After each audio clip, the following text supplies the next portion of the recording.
In the name of the Father, and of the Son, and of the Holy Spirit. Dear brothers and sisters, as we heard earlier, today the Church commemorates St Maximus the Confessor. He was born in the late 500s. He was highly educated before he became a monastic at 34, eventually becoming abbot of his monastery.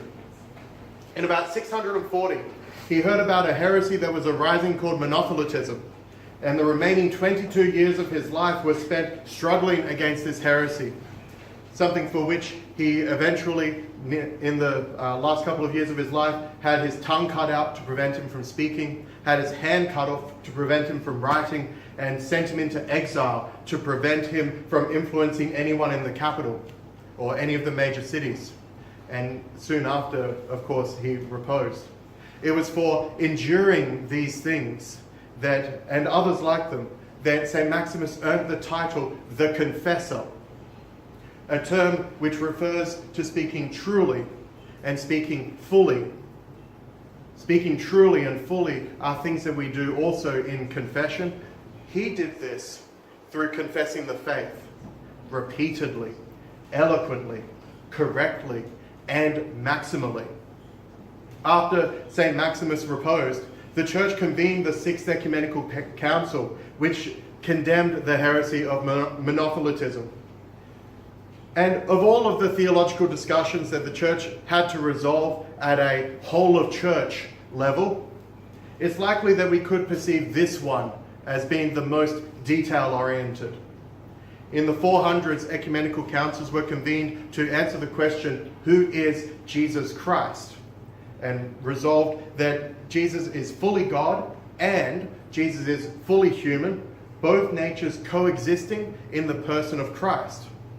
It was necessary to believe that Jesus is fully God because only God can do the work of salvation, yet necessary that Jesus is fully human because it's only through this that he can save us. Only through this that he can save humanity. And one would think that the controversy was resolved at this point. But in the 400s, a major schism occurred, which has even to this day yet to be healed. And perhaps it was motivated out of love for their separated brethren, that an attempt was made to bridge the gap.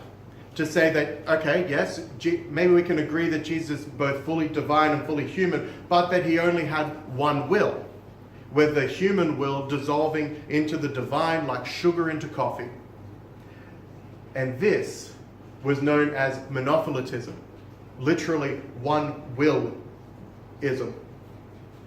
Many people, many powerful people, were happy to accept this new theology, this new compromise. However, among others, a simple monk named Maximus was not. And for the rest of his life, for that last 22 years of his life, he was firmly opposed to this. How often, after all, do we see humans running around with no will? We exercise this even in our smallest and earliest of days. We want food, we want shelter, we want other people. To will, to want things, is a fundamental part of the human experience. If Christ did not have a human will, then his incarnation did not redeem our will. And so all of our decisions, up to and including decisions to accept Christ into our life, are in vain. Christ didn't redeem it, if this is true. Against this strove Maximus. Christ, he's taught, took on all of humanity, including our will, including our decision-making process, while leaving behind none of his divinity. It is the example of Christ demonstrating through his love that the will of a human was capable of complete alignment with the will of God. It's this example that gives us hope. It's this example that gives us the hope that we too can align our life, our own will, with the will of God. So then, let us learn from the example of St. Maximus. Perhaps the key thing for us to learn today is that when it comes to theology, details are important.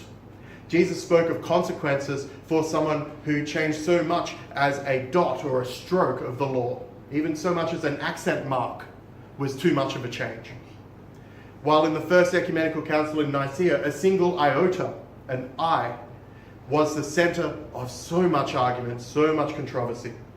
Some would characterize this, we know, as being preoccupied with unnecessary details, and I wish that this was the case. But the seeming details are significant and relevant for our salvation. That single iota that was argued about at Nicaea would have changed how we understand Jesus. It would have changed our belief that he is of the same essence, the same substance as the Father, to being of a similar essence or substance, but not quite the same. That he is somehow different to the God that we have known through the thousands of years of history that the people of God have had with him. Discussions over wills and natures may seem like trying to understand the impossible.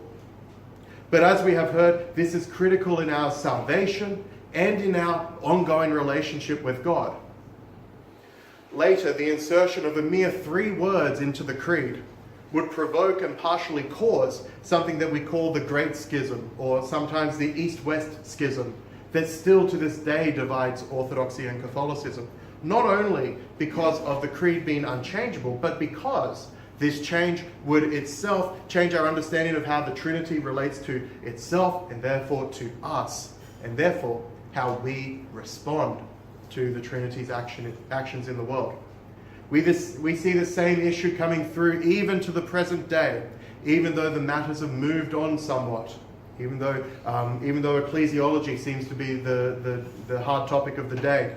Yet still, we have small words causing massive changes and creating great problems and even rifts. Details matter. Words matter. What we do matters.